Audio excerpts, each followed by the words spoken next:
अखिलेश जी ने कहा कि माननीय अध्यक्ष जी आपकी भी कुर्सी पे कुछ सिस्टम बदलने वाला है, हम लोग इसकी लड़ाई लड़ेंगे। तो अमित शाह ने कहा नहीं, ऐसा कुछ नहीं, आप गोल मटोल बात मत करें। देखिए, ऐसा है कि इस समय जो है 14 और 19 दो बार जो है भारतीय जनता पार्टी की फुल फ्लेज सरकार बनी थी और कोई विपक्ष का नेता नहीं था। साथियों नमस्कार, आप देख रहे हैं हिंदुस्तान की बात, मैं हूं आपके साथ रमन। उत्तर प्रदेश में जब से लोकसभा चुनाव बीता है, हर पॉलिटिकल पार्टियों में घमासान देखा जा रहा है। उपचुनाव का डेट आने वाला है, तमाम पॉलिटिकल पार्टियों के बयान आ रहे हैं। मैं इस वक्त हूं जौनपुर में और जौनपुर हमारे साथ बातचीत करने के लिए समाजवादी पार्टी के वरिष्ठ नेता और पूर्व मंत्री और विधायक हमारे साथ बातचीत करेंगे। नारायण बिंद जी, बहुत स्वागत है बातचीत करने के लिए। धन्यवाद आपको। क्या कहेंगे सर, लोकसभा का जो निर्णय रहा बहुत अच्छा रहा। समाजवादी पार्टी को कोई इतना नहीं जान रहा था कितनी सीटें आएंगी, लेकिन इतनी सीटें आई हैं और चुनाव का डेट आने वाला है। क्या कहेंगे उपचुनाव को लेकर? चुनाव जैसे जो है लोकसभा का चुनाव बढ़िया हुआ है जी। यह लोकसभा के चुनाव में जनता वोट दी है। कार्यकर्ता आगे पीछे थे, नेता भी पीछे थे, वोटर आगे था। वोटर ने मन बना करके वोट दिया है। अगर बेईमानी न किए होते भारतीय जनता पार्टी के लोग तो ये 60 सीटें पाते। इंडिया गठबंधन की सीटें 60 होती। बेईमानी कर गए? हाँ, बेईमानी किए हैं, काफ़ी जगह किए हैं बेईमानी। क्या बेईमानी कर गए? अरे वोट में जो है वोट काट दिए हैं। अच्छा। EMI वोट जो है मैक्सिमम कटा है जी। और वोटर जो है पहुंचने नहीं पाए हैं, मिसगाइड किए हैं साहब जी। और उसमें ट्रैपिंग की गई है, स्थितियां रही है। उपचुनाव में तो कम से कम भारतीय जनता पार्टी को एक भी सीटें नहीं मिलेंगी। उत्तर प्रदेश में बड़े नेताओं का लगातार बयान आ रहा है कि उपचुनाव में समाजवादी पार्टी समाप्त फिर हो जाएगी।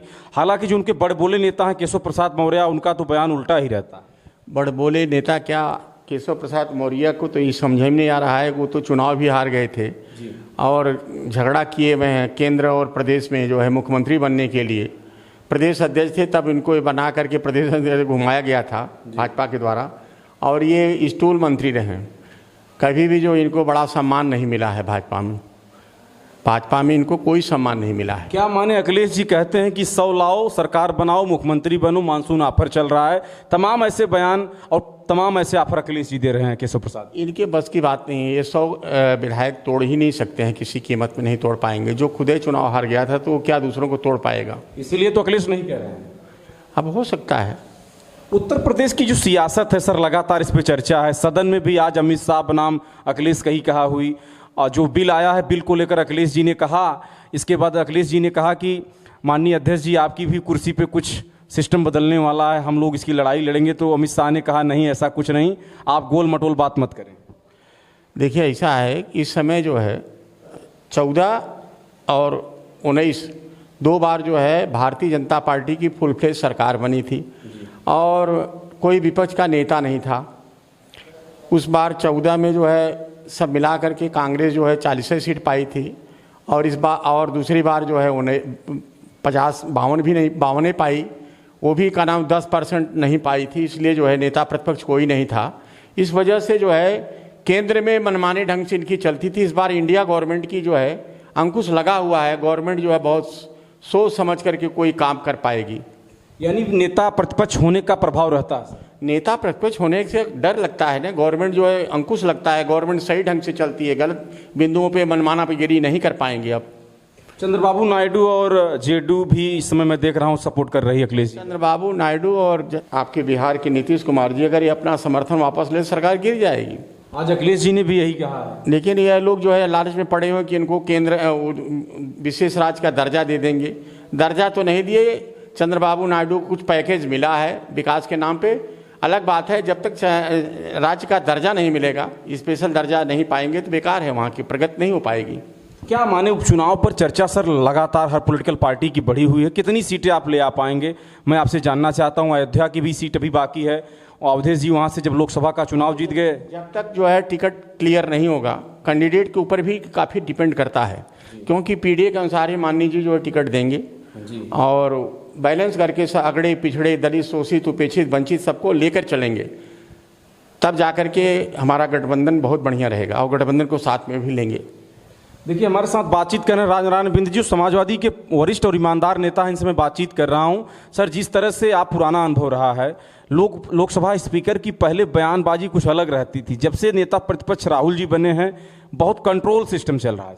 भाई वही तो है ना, जब डर रहेगा कि विपक्ष तगड़ा रहने पे सरकार अंकुश में तभी रहती है जब विपक्ष भी मजबूत रहेगा। अच्छी गवर्नमेंट चलने के लिए विपक्ष का मजबूत होना जरूरी है। ये नेचुरल ट्रूथ है। सदन में जब विपक्षी लोग तगड़े रहेंगे, अपने वाक युद्ध चलेगा, बातें होंगी, संघर्ष होकर के बातचीत से निकलती हैं, बात करने से बातें बनती हैं।